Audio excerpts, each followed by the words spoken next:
നെല്ലിശ്ശേരിയിൽ ഇതര സംസ്ഥാന തൊഴിലാളിയെ കാറിൽ തട്ടിക്കൊണ്ടുപോയി മർദ്ദിച്ച് പണം കവർന്ന് റോഡിൽ ഉപേക്ഷിച്ച സംഭവത്തിൽ പ്രധാന പ്രതി പിടിയിൽ.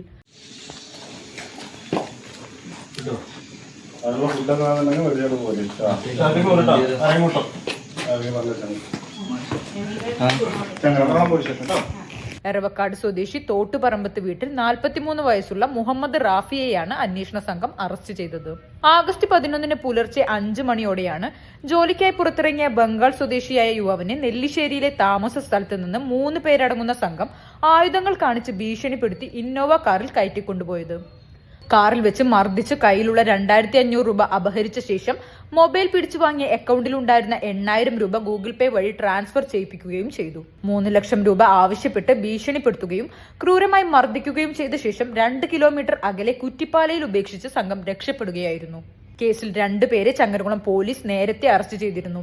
കക്കിടിപ്പുറം കാവിലവളപ്പിൽ അബ്ദുൾ ബാസിദ്, എറവക്കാട് ഞാവലങ്കാട് തലക്കെട്ട് വീട്ടിൽ മുഹമ്മദ് സഫ്വാൻ എന്നിവരെയാണ് അന്വേഷണ സംഘം നേരത്തെ അറസ്റ്റ് ചെയ്തത്. സംഭവത്തിൽ ചങ്ങരകുളം പോലീസ് കേസെടുത്ത് നടത്തിയ അന്വേഷണത്തിലാണ് പ്രതികൾ പിടിയിലായത്. പിടിയിലായ പ്രതികളെ പൊന്നാനി ജുഡീഷ്യൽ മജിസ്ട്രേറ്റ് കോടതിയിൽ ഹാജരാക്കി റിമാൻഡ് ചെയ്തു. CNTV ചങ്ങരകുളം.